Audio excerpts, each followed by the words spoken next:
The Paper Mario series has been around for quite some time now. Starting life out on the Nintendo 64, this Mario RPG franchise really did deliver the goods with a very funny script and great gameplay.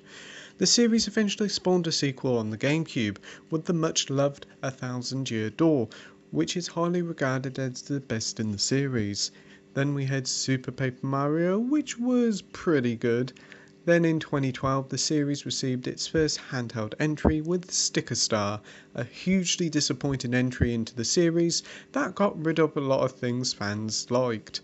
We did get another entry for the ill-fated Wii U with Colour Splash, and whilst it still wasn't proper Paper Mario, the game was a huge improvement over Sticker Star and was actually quite enjoyable.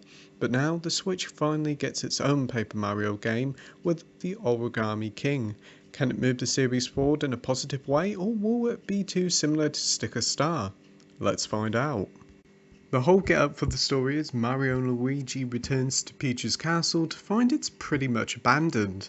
And when they finally find the princess, she's certainly seen better days as she's been folded into origami by the game's villain, Prince Ollie.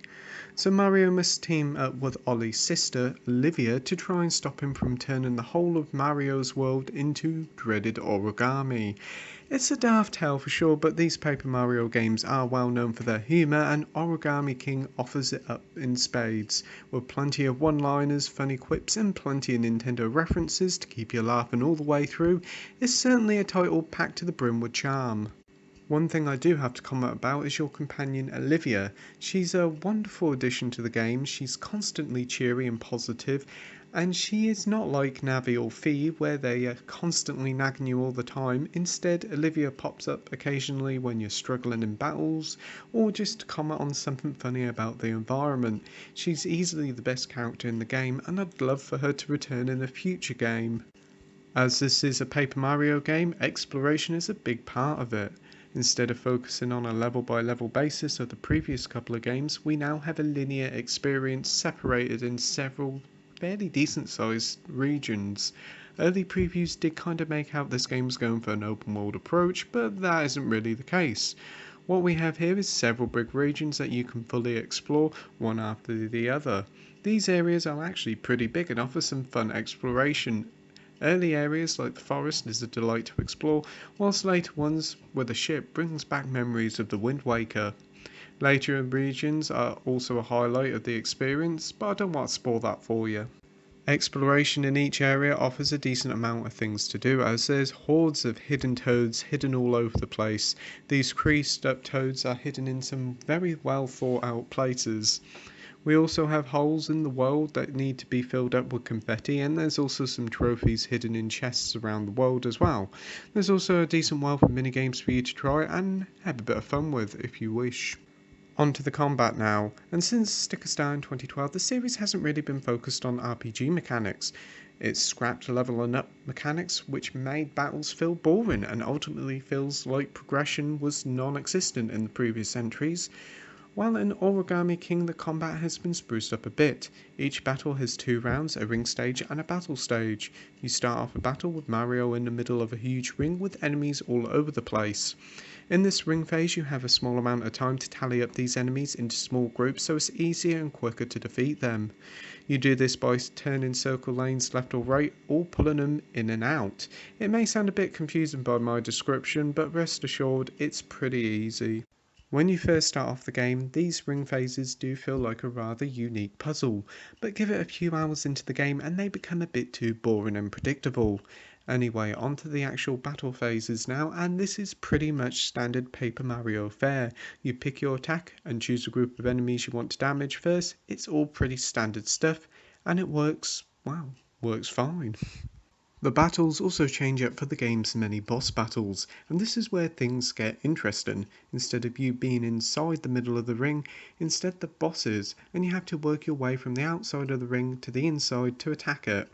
You do this by moving the ring around like you do normally in the ring phases of battles, but this time you have to make a path for Mario that leads straight to the boss. Along the way you must pick up boosts to give your attack more power, and that's about it. These sections are actually quite a nice change of pace. Some of the bosses are actually really fun, but some of these elemental bosses can be a right pain to fight.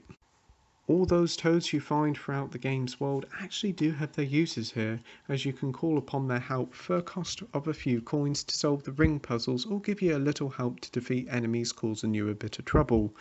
There's also a few companion characters that join you during specific moments of the story, but alas they're pretty much useless and lack any sort of depth you'd seen in the Thousand Year Door. Overall, the battles across the game are a mixed bag. They feel better than Sticker Star, but can still feel rather generic and safe compared to older entries. But the thing that really does give pay to the battle system is again the lack of any XP or progression of any sorts after battle. Instead, all you get is a load of coins, and that's about it. I really do hate this approach. Whilst it does get rid of the need for grinding, it however just makes every battle encounter, bar the story driven ones, pointless, as they don't benefit you in any way. If they added a proper leveling up system, then it would make battles way more interesting, but as it is, I tended to avoid all combat encounters at all cost, which is a shame. Lengthwise, the Origami King is again another rather lengthy RPG adventure, taking you a good 25 to 30 hours to reach the game's conclusion. If you want to spend more time with the game, then there's plenty of fun activities, mini games and hidden toads to find, as well as holes to fill with confetti, if that's your thing. If you want to aim for that elusive 100%, then it'll probably take you upwards of 40 hours.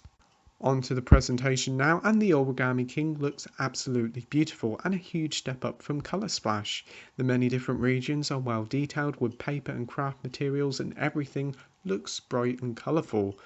On both the big screen while stock and on handheld play, the game impresses, and dare I say it's easily one of the most graphically impressive Switch games out there. Conclusion time now, and Paper Mario The Origami King is a truly colourful and charming game with a wonderful world to explore with plenty of interesting characters and activities to do. Its story is also great and the script is hilarious with some very good humour in it, and it makes for one of the funniest games Nintendo's ever created.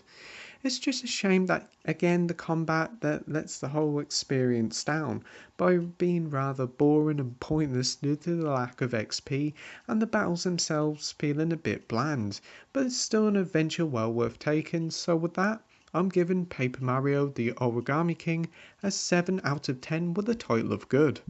As always, thanks for watching my review, like, rate and subscribe, and until next time, happy gaming. Bye!